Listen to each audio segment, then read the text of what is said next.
Hello, welcome to the vocabulary lesson for Greek family. Let's get started.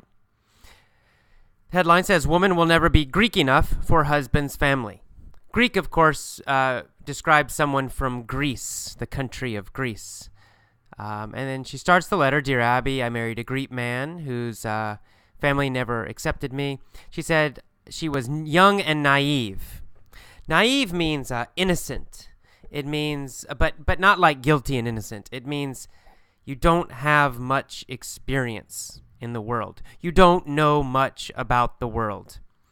And it also has the idea that you trust people too much, right? You're maybe too friendly, too open, too much trust. You're not careful enough with people. That's naive. So you don't have much experience in the world, and you don't know much about the world and life. Naive. So she said she was naive when she got married. And she said she tried to fit in with her husband's family, and she converted from Catholicism to the Greek Orthodox faith. To convert means to change, and it can have a religious meaning. In this case, of course, it does have a religious meaning. To convert, in this case, means to change religions. And we usually say convert to a new religion. So if you convert to Christianity, it means you used to be another religion, now you're a Christian. If you convert to Buddhism, you used to be something else, now you are a Buddhist. So that's to convert, to change from one religion to another. All right, and she uses the word faith here. She converted to the Greek Orthodox faith. Greek Orthodox is a kind of Christianity, but different than the Catholic Church. And in this case, faith means religion. Now, faith can mean like belief. It can mean belief in something. You have a deep belief, even though you're not sure. But this case, faith means religion, a religion. We sometimes use you have to use it with the name of the religion. So we might say the Hindu faith, the Christian faith, the Muslim faith. So that just means the Muslim religion, the Christian religion, the Buddhist religion, the Hindu religion, faith. So a little bit different meaning for faith than how we normally use it. In the second paragraph, we see the word relative. She said, my husband and I traveled to Crete, that's an island in Greece, with his family to visit his relatives there. Relatives means family members, but it usually means more distant family members. So your husband, your wife, your children, they are not relatives. We don't use the word relatives to describe your close family, like your husband or your children. Relatives usually means grandparents, cousins, uncles, aunts, nieces, nephews. All of those people we describe as relatives. So they're in your family, but they're not living in your house. Well, they might be living in your house. Your grandmother could live in your house, but they're not so close, and it's not your immediate family. Relatives are a little farther away, like grandparents, cousins, etc. All right. And she said some extended family members refused to share the dinner table with her. Extended family has the same idea as relatives. Extended family means grandparents, uncles, aunts, and cousins. We usually say immediate family or nuclear family. That's your husband or wife and your children. Or if you're young, it means your father and your mother and your brothers and sisters. That's your immediate family. But then we have the extended family, and those are the relatives. Those are the people who are a little farther, like grandparents, cousins, etc. So extended family. And these family members refused to share the dinner table with her. To refuse means to say no. Means you say you will not do something. And refuse normally goes with an action, right? Somebody wants you to do something, and you refuse. So refuse. You refuse to do something. You refuse to do an action, usually. So in this case, they refuse to share the dinner table. It means they refuse to eat with her. So you refuse an action. You say no to an action. All right, and then we go down to the next paragraph. And she says, our daughter Athena was born 4 years later. And she said, what broke the camel's back for me? To break the camel's back, this is a common phrase in English. It has a short version and a long version. This is the short version. If you say, what broke the camel's back? But we also sometimes say, the straw that broke the camel's back. The straw that broke the camel's back, or just broke the camel's back. Either one, it means it's the last thing.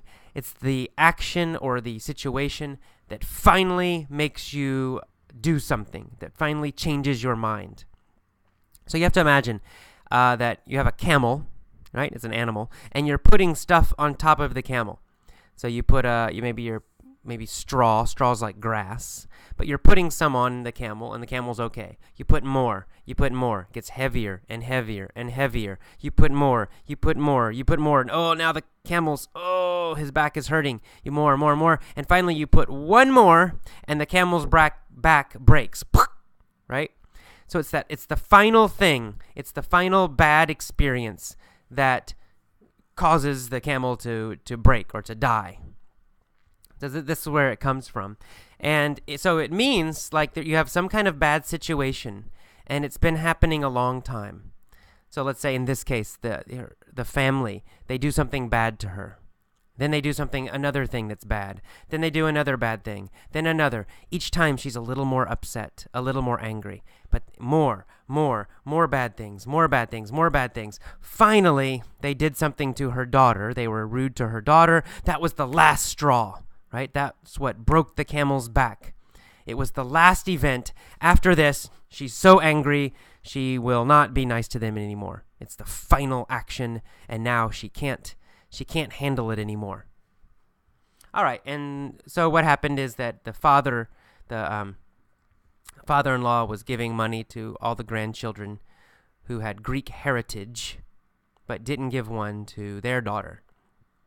Heritage means, when we talk about Greek heritage or German heritage or Japanese heritage, heritage means where your family comes from. Where your family comes from. And it was talking about your family in the past. So it doesn't mean right now. So we can have someone, this child was born in America. So the girl is American, but she's of Greek heritage because her father's Greek. Her grandparents are Greek, right? Half of her family is Greek. So she's not Greek. The girl is not Greek because she's American, born in America, lives in America. But she is of Greek heritage, right? Her family is Greek. So if an immigrant comes here, say from Mexico, they're Mexican. But their children, let's say they're born in America, they grow up in America, they always live in America. They're Americans, but they're of Mexican heritage.